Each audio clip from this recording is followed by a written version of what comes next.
को हम कहाँ श्री कृष्ण गोविंद हरे मुरारी हे नाथ नारायण वासुदेव श्री कृष्ण गोविंद हरे मुरारी हे नाथ नारायण वासुदेव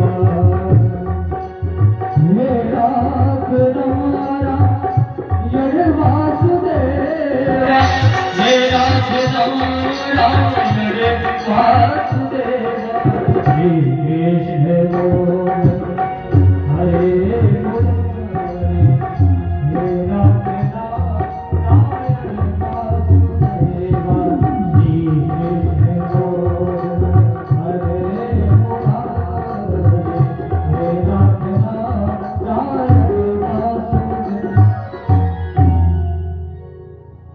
क्या करें, कोई उपाय करो।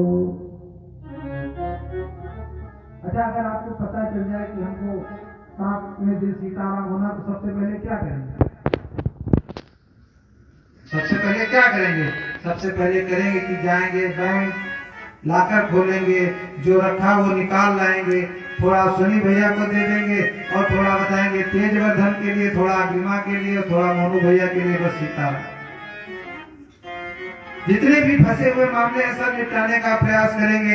लेकिन महाराज परीक्षित ने क्या किया, जब उनको पता चला कि ठीक आज के 7वें दिन मुझे सीताराम हो जाना है, उन्होंने कहा सुनी भैया ये चाबी पकड़ो, बड़ी बहू ये चाबी पकड़ो।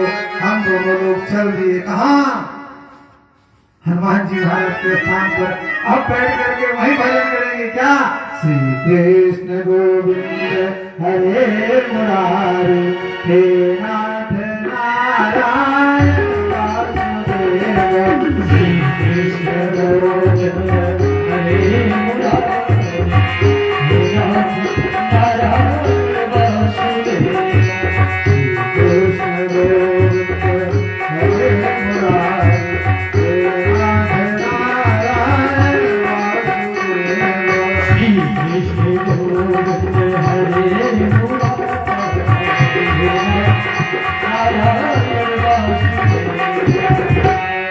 सुखदेव जी महाराज कहाँ बैठे थे? गंगा नदी के तट पर बैठे थे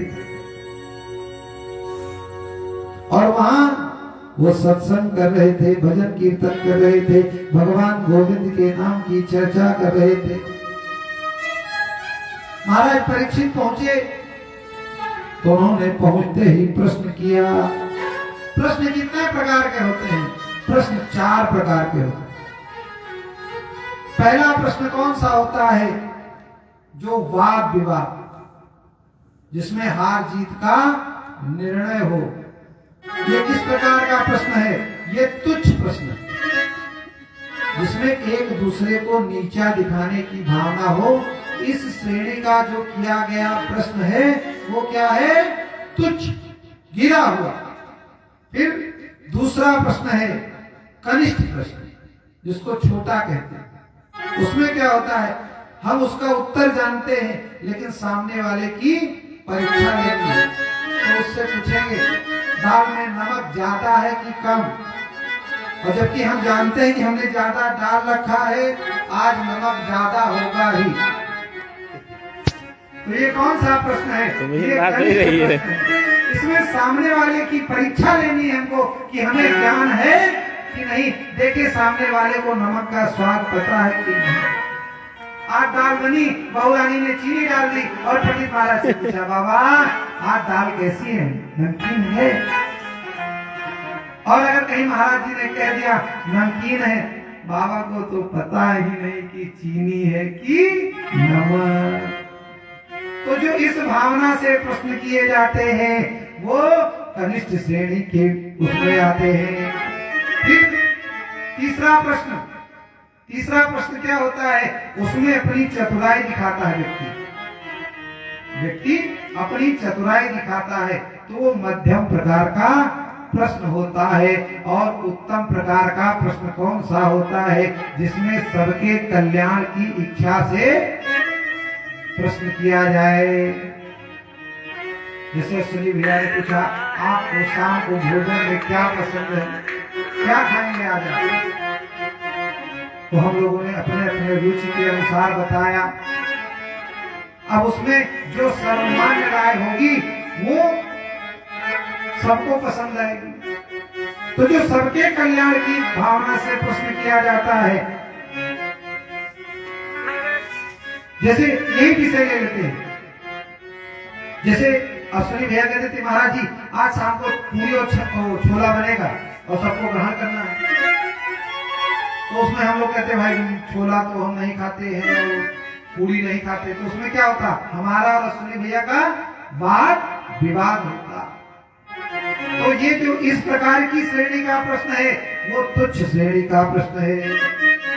और एक कौन सा प्रश्न, महाराज जी रायता बनेगा आज, पसंद हो तो ना पसंद हो तो, उसमें हमारी इच्छा नहीं है, लेकिन फिर भी ये तो कनिष्ठ श्रेणी, मतलब अपनी इच्छा हमारे ऊपर थोपी जा रही है। और तीसरी क्या है, महाराज जी ये बन गया है इसको प्रसाद ग्रहण करो, ये कौन सा हो गया, मध्यम।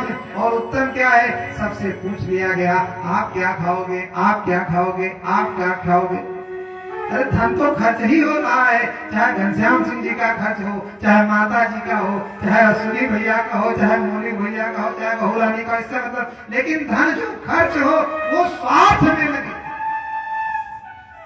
बन जाए और किसी को पसंद न आए और वो खाने वाला व्यक्ति भूखा रहे तो भी तो हमको रात में चिंता होगी। आचार्य जी या वैदिक या ब्राह्मण या महाराज जी या हमारे पिताजी स्वयं उन्होंने देखो तीखा बन गया था, भोजन नहीं किया, तो मन में पीड़ा रहेगी। तो इसलिए जो समभाव की भावना से प्रश्न किए जाते हैं वो क्या होते हैं, वो उत्तम श्रेणी के प्रश्न होते हैं। और महाराज परीक्षित ने सुखदेव जी महाराज से उत्तम श्रेणी का प्रश्न किया। क्या कहा, हे प्रभु ठीक आज के 7वें दिन मेरी मृत्यु निश्चित है, आप मुझे कोई उपाय बताओ। कहा क्या करें, कहा भगवान का चरित्र सुनो, भागवत की कथा सुनो। और भागवत की कथा सुनने से क्या होगा, मोक्ष प्राप्त हो जाएगा। मोक्ष क्या है, मोक्ष क्या है, मृत्यु के भय का जो क्षरण है। मौत तो एक दिन निश्चित है आने, लेकिन हम मोक्ष क्यों चाहते हैं, हम मृत्यु से भयभीत रहते हैं, क्यों, क्योंकि हमको मोह है। किससे मोह है, बड़े भैया से, बड़ी बहू से, तेज वर्धन से, इस जमीन से, इन गाड़ियों से मोह है। लेकिन जब मोह का क्षय हो जाएगा तो क्या हो जाएगा, मोक्ष हो जाएगा। जैसे कुछ गति निश्चित है,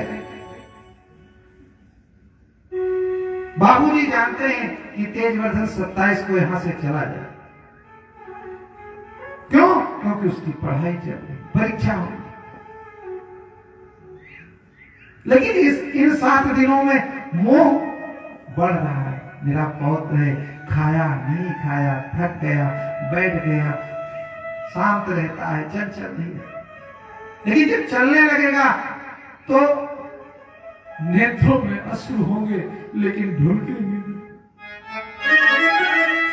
और जैसे ही गाड़ी निकल जाएगी, जो वही नियति है उसको तो हमको स्वीकार ही करना है। वो बालक तो लखनऊ में ही रहना है, हमको तो दोनों लोगों को यही सीताराम भजन करना है। और जब वो गति निश्चित हो गई तो मोह का क्षय हो गया और हम मोक्ष को प्राप्त हो गए। बोलो सच्चिदानंद भगवान की जय हो।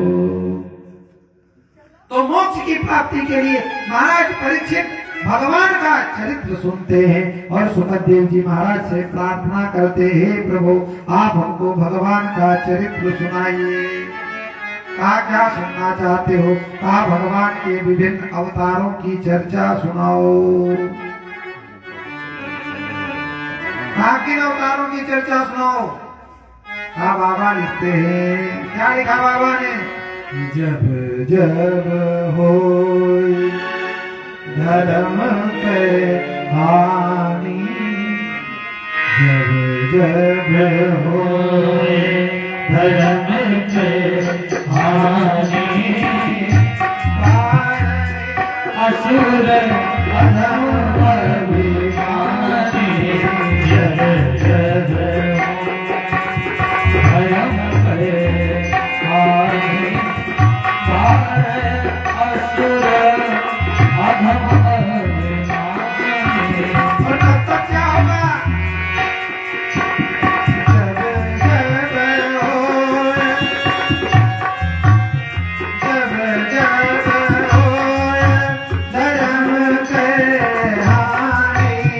जब जब होए धर्म के हानि, बाढ़े असुर अधम अभिमानी, बाढ़े असुर अधम अभिमानी। तब होगा क्या? तब तब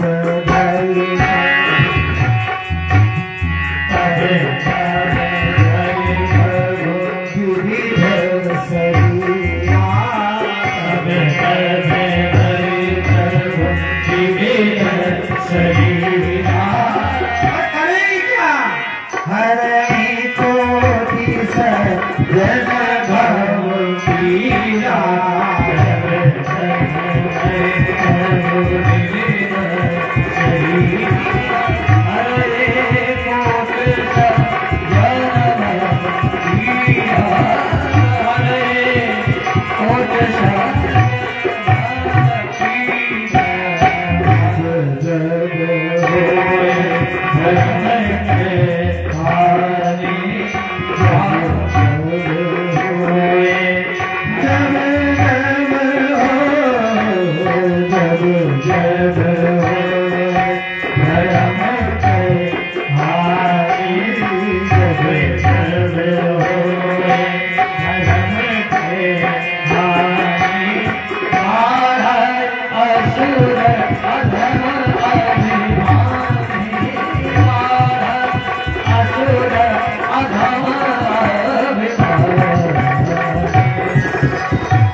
चाहते हैं परीक्षित जी महाराज?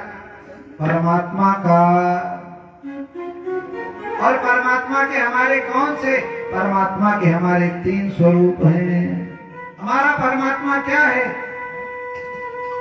हमारा परमात्मा उत्पत्ति करता है, फिर पालन करता है और फिर संहार करता है।